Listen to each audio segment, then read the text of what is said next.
நான் சொல்ல மாட்டேன்னு சொல்லிட்டு வா அப்படின்னு அனுப்புனேன். வீரபாகு சொன்ன சாமி அவன் சொல்ற கேட்கற ஆள் கிடையாது, அவனுக்கு தான் சாமி இன்னும் நீங்க வாய்ப்பு கொடுக்குறீங்க. இல்லப்பா ஆள் அனுப்பி பேசி பார்க்கறத போறேன், நேரடியா போட்டு போகக்கூடாது, அதனால நீ போயிட்டு வான்னு அனுப்புறேன். வீரபாகு நூலுக்கு முருகன் சொல்றதை புறப்பட்டு வருகிறார். திருச்செந்தூரிலிருந்து வீரபாகு புறப்பட்டு இலங்கைக்கு வரார். இலங்கையால சூரபத்மன் ஒரு அரக்கணை வச்சிருந்தான். அந்த அரக்கனை தோற்கடித்து அதுக்கப்புறம் தான் வீரமகேந்திரபுரி வருகிறார். வீரமகேந்திரபுரம் என்பது கடலுக்கு மத்தியில சூழ்ந்து அந்த இடத்துல ஒரு நகரம் அமைச்சிருந்தான். அந்த இடத்துக்கு வீரபாகு வந்தார். அந்த இடத்தை பார்த்தாரா பாருங்க, சூரபத்மன். இந்த வீரமகேந்திரபுரம் எவ்வளவு அழகா இருக்குது, இவ்வளவு ஆட்சி சிறப்பா செய்கிறாரு சூரபத்மன்.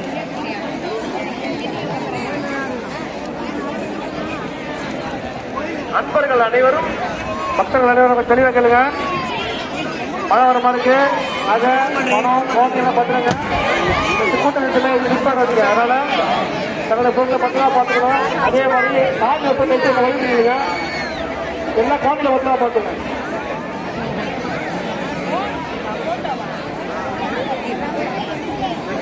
முருகனுக்கு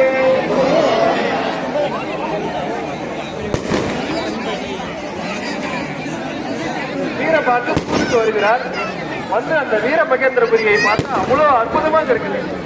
அப்ப அவர் நினைச்சு கஷ்டப்பட்டார், எவ்வளவு அற்புதமா இருக்குது இடம், அவனுடைய ஆட்சி எவ்வளவு சிறப்பா இருக்கு, அத்தனையும் அழிக்க போகுது அப்படின்னு கவலைப்பட்டார். தூக்குநாள் குருவி கூடு, அந்த குருவி வந்து அழகா கூடு கட்டும். அது கூடு கட்டிட்டு தன்னுடைய முட்டைகள் எல்லாம் முட்டையை கொத்தி தின்னிடக்கூடாதுன்றதுனால அந்த இடத்துல ஒரு நைட் லேம்ப், ஒரு களிமண்ணை ஒட்டி அதுல வந்து நைட் லேம்புக்கு அது என்ன பண்ணுச்சுன்னா மின்மினிக்கா பூச்சி இல்லையா, அந்த பூச்சி எடுத்து வந்து அந்த களிமண்ணில் ஒட்டிடும். அந்த நைட்டு முழுக்க அந்த மின்மினிக்கா பூச்சி ஒழுகிலேயே அந்த கூட்டில் இருக்கக்கூடிய இந்த முட்டைகள்லாம் பாதுகாக்கும். கோழி வெடிச்சுன்னா அந்த குட்டி வெளியே எடுத்து போடும். இப்படி நைட் லேம்ப் செய்தது தூக்குநாள் குருவி. அந்த கூட்டுக்கு அந்த நைட் லேம்ப்ல அந்த மின்மினிக்கா பூச்சி எடுத்து வந்து வைக்கிறதுக்கு வந்து ஒரு கொல்லி கட்டி எடுத்து வச்சுட்டா என்ன ஆகும், மொத்த கூட எரிச்சிடும் இல்லையா. அது போல இந்த சூரபத்மன் வந்து இவ்வளவு சிறப்பான இந்த ஆட்சி செய்தாலும் இவ்வளவு அழகா இருக்கு இந்த ஊருக்கு போராடியும் கவலைப்பட்டாரா வீரபாகு.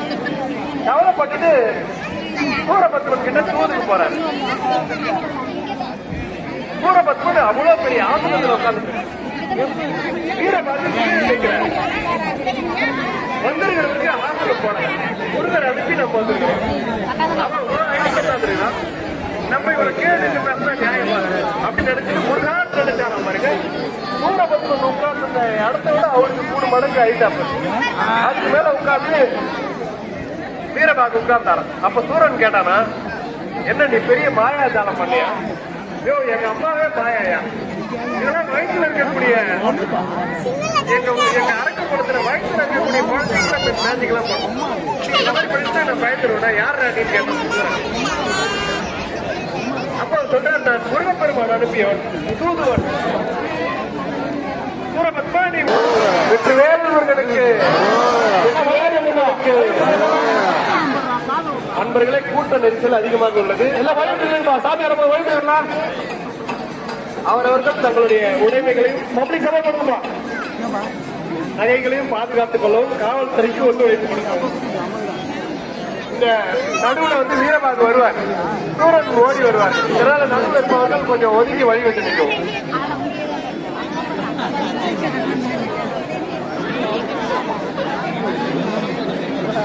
அன்பர்களே, நாம் ஆவலோடு எதிர்பார்த்துக் கொண்டிருக்கின்ற இந்த சூர சம்ஹாரமானது இன்னும் 10 நிமிடங்களிலே நடைபெற உள்ளது. அன்பர்கள் அனைவரும் பொறுமை காத்து எல்லாரும் அந்த சூர சம்ஹாரத்தை கண்டு முருகப்பெருமானுடைய இந்த பேரருளுக்கு பாத்திரமாகும்படி கேட்டுக்கொள்கிறது. நாம் பெரிய தவம் செய்திருக்கிறோம், இல்லைன்னா இந்த இடத்துல வந்து நிற்க முடியாது. திருப்போரூர் ஆகாய மார்க்கமாக சூரனை சம்ஹாரம் செய்த இடம்.